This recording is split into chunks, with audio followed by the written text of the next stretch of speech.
welcome to the Beauty and Ruin podcast. I'm David Starr, and we're here with Irene Kelley. Irene worked on this project. She's written with me before, and we've done some other work. So how you doing? Doing great. All right. Good to be with you. Well, good to be with you. Thank you for being involved in this project. Tell me what you've been up to lately. Well, You've got a very cool record out. yes, I'm excited about that. We have a new bluegrass record out, came out in May, and we've been out touring and supporting that, and we've had some great luck on the bluegrass charts. 2 of the songs made it to the #1 position for several weeks. Not bad. Not bad at all. I'm pretty excited about that. You and I have a song on there that I absolutely love. That'll make it out of there eventually. That'll get out to the world in a big way someday. I can feel it. Oh, yeah. Well, I've had great comments on that one, too. And we had Ronnie Bowman sing harmony on that. That pretty much made it. Yeah, he's pretty amazing. All right, so you're playing this. You're playing currently. You're out touring with the band some. And, Yep, we're leaving tomorrow to do our Virginia tour. Okay. And we got IBMA coming up. We got a bunch of shows for that. The International Bluegrass Music Association will be a part of that. So a lot of good stuff coming up. Good. Yeah. Well, what I've been trying to do and talking to the artists that contributed to this project, this Beauty and Ruin project, was just asking them what drew you to the project, what were you inspired by. For those of you just listening to this for the first time, it's a book called Of What Was, Nothing Is Left, and my grandfather wrote it when I was young, and it came out in 1972. He died in 1973. A few years back, I read the book and felt like it'd make a really interesting record if we could get some people to contribute songs. So what drew you to it, and what were your first impressions of it? Well, first of all, you had mentioned the book to me, and you gave me a copy of it, and I thought, well, I'll get around to reading this, and then I picked it up and started reading it, and I couldn't put it down. And it was just so beautifully written. The words just really sing off the page. And there's Penny down there. She's trying to get your attention. It would not She's be your old pal. It would not my be dog. a meeting at your kitchen table without Penny. I know, right? Penny is welcome on the broadcast. She's going to make sure she's part of it. That's okay. But I just thought the book was just beautiful, and I can really feel the culture, the Arkansas culture in it. And I compare it to so much to Wuthering Heights, which is just such a brilliant piece of work. Well, the first time you said that, I was just stunned because that looms so large in literature. Yeah. And my granddad's work never rose to that in his day. Not yet. But once you said that, and once I went back and sort of did a cursory look at Wuthering Heights, I thought, it's it's sort of in scope. It may not seem that big. I think for me, Wuthering Heights seems really, really big because there was such a big movie. Right. Big dark movie. And it's far away, and there's the mystery of Just that. exotic And like what we and- talked about, the Moors, that sounds so mysterious because we're in the States and we don't have that. We don't have any Moors. Right. But yeah, I can see how you make that comparison. But something else that's gratifying that you just said, and Dana Cooper, I spoke to him earlier. He said he had thought he would read it at some point and get around to reading it and glancing at it. Mm-hmm. He said he sat down and read it all the way through. Yep. Which is what I did. Yeah. And I'm embarrassed that I didn't read it until I did, because he died many years ago, and it took me years to get around to it. So better late than never. That's right. Everything in its time. Well, I suppose it happened the way it needed to. Exactly. Yeah. And now you're honoring him in such a huge and important way. That's so cool.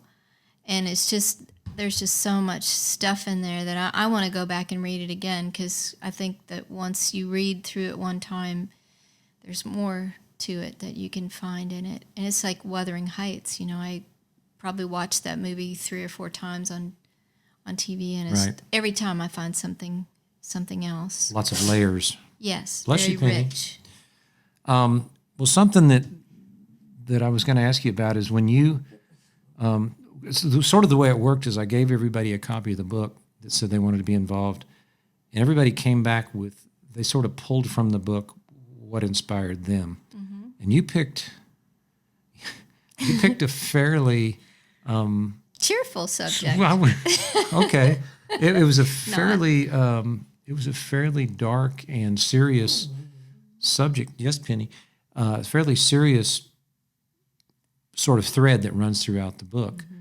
And my grandfather was not didn't strike me as a gloomy person, but he had, like many writers, I look back now and I see where he was coming from, and having been a writer for a long time myself. So what were you drawn to, and why did you sort of gravitate to that?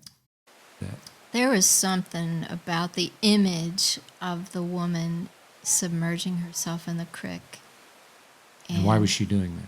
She was taking all of her grief with her and trying to drown it out. And that to me was such a powerful image, and she's such a powerful figure in the story. And she's figuratively and emotionally carrying so much on her. Mm-hmm.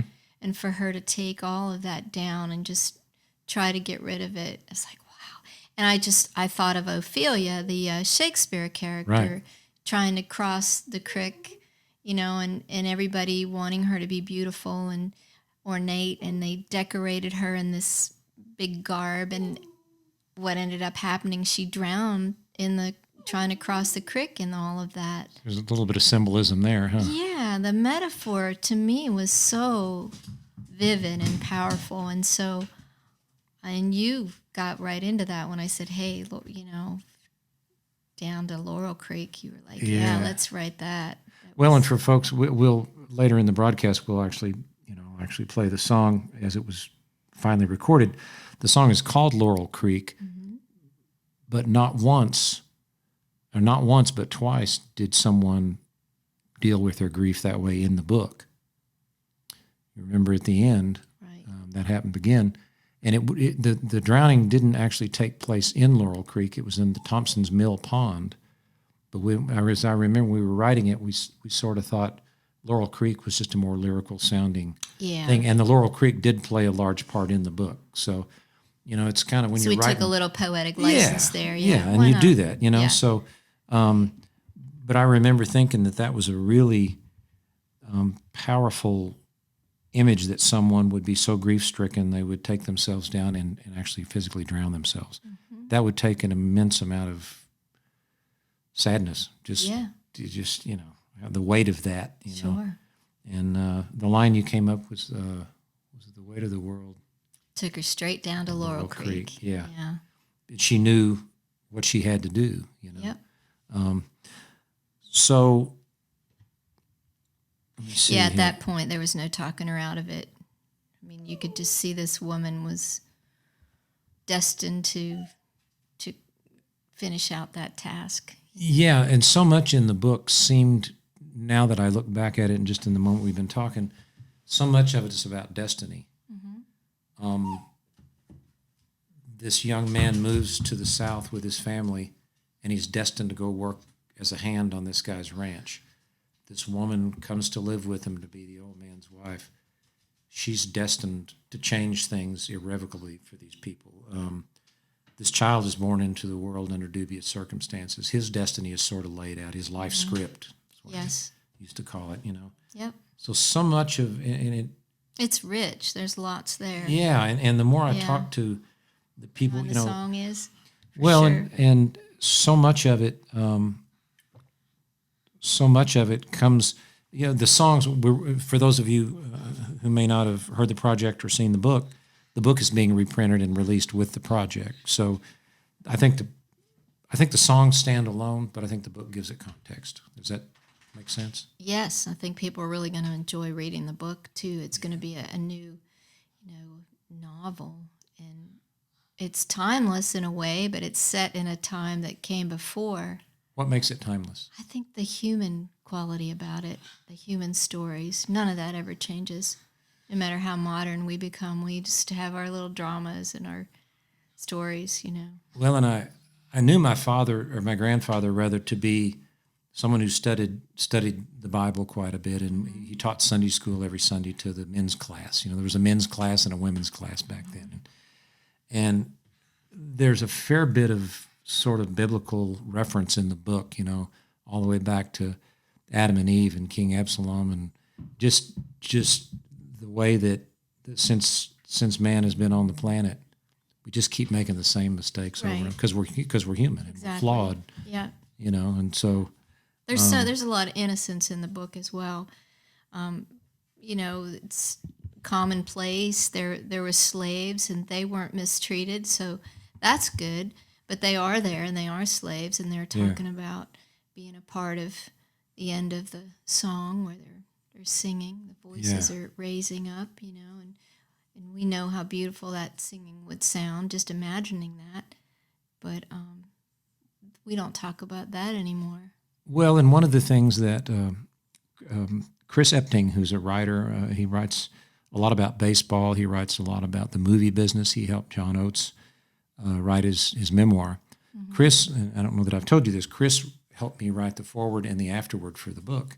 Okay. And one of the things we addressed, we had a long talk about it, was in this book, there are some things that are a bit dated as it relates to race, perhaps, and to people's place in society. Political correctness. I said, do we change that? And he said, you can't rewrite history. No, you wouldn't change Gone with the Wind. You wouldn't change Wuthering Heights. It has a place in history.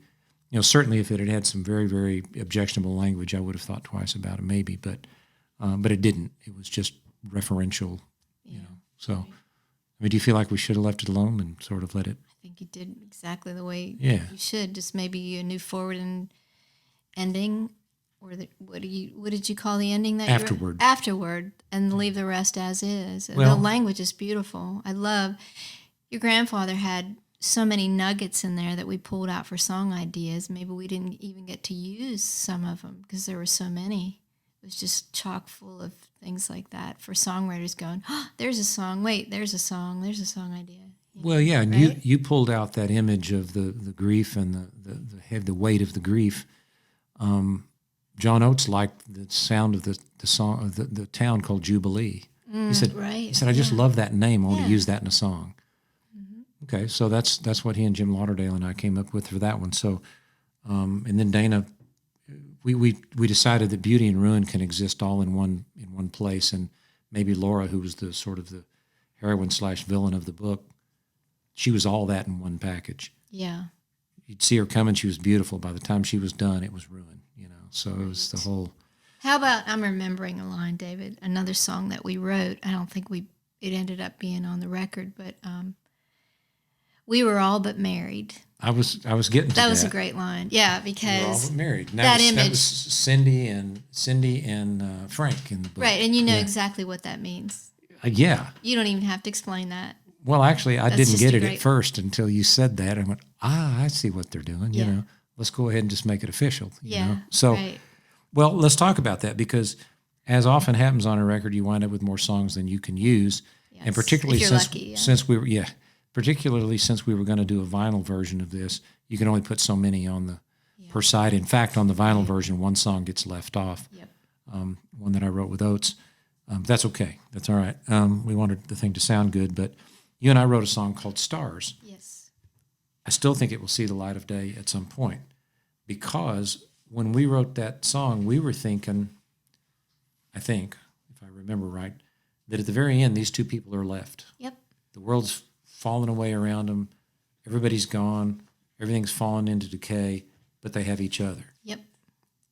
And I told Chris Epting, and when we were talking about this afterward, I said, I can't help but think, or maybe it's wishful thinking, that my grandfather had another book in him. But he died as soon as this one came out, literally that next year. Wow. And maybe they were going to have another chapter or another book. Those two people could go forward, because they had to go through all this adversity just to get to the end, Right. So. Well, and the ending that you and I both imagined was very what we call cinematic. Theatrical even. Yes, and that's where that song came in. We were saying, we just see everybody at the, as the credits roll, and and this is where we leave it off. We're going to leave it on a high note. I mean, we thought that far ahead, because it really did give us enough imagery to imagine it that far. Well, and the world loves a sequel, so you never know. Yeah. Maybe it's up to us to write the next book. I don't know. Oh, well, I'll let you do that one. I'm not a book writer. I'm just here to write the songs. I can write the songs, but... yeah, same here. We would, John and I and you, we've all talked about how this would make a really, I think, a really interesting movie or a play or a series. Yeah. And since everybody wants content and of all kinds now. Not out of the question. So Right. don't be surprised. You know, Yes. we've already written the soundtrack, Yep. and we've already got the book and the soundtrack. We just need the movie to go with it. Well, we're going to take a listen to the song now. Thanks to Irene Kelley for your time, and You bet. Thanks for asking. we'll see you on the Bluegrass charts. All right. All right, Thanks, thanks. David.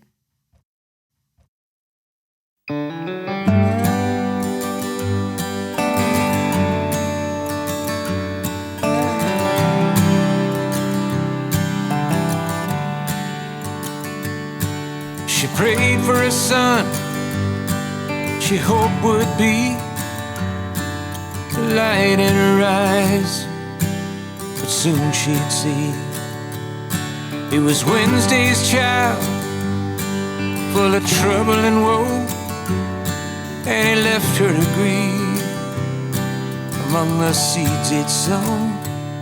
And the weight of the world took her straight down the Laurel Creek. The voice of her pain called her name till she sank so deep. Laurel Creek, Laurel Creek. Her sweetheart broke when he first left home for a soldier's fortune and a great unknown. Her heart broke twice when she heard the news, and she knew right then what she had to do. And the weight of the world took her straight down to Laurel Creek. The voice of her pain called her name till she sank so deep. But no one else could hurt her. Her sins and secrets now forever keep in Laurel Creek. In Laurel Creek. In Laurel Creek. Laurel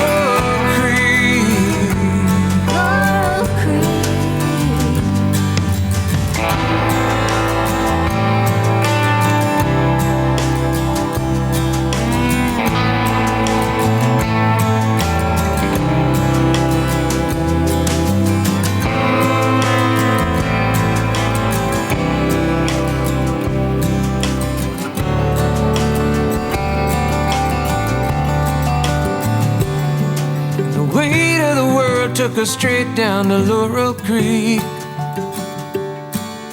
Southern voices sing, you're finally free. Your salty tears, they cried out, your sins and secrets now forever asleep in Laurel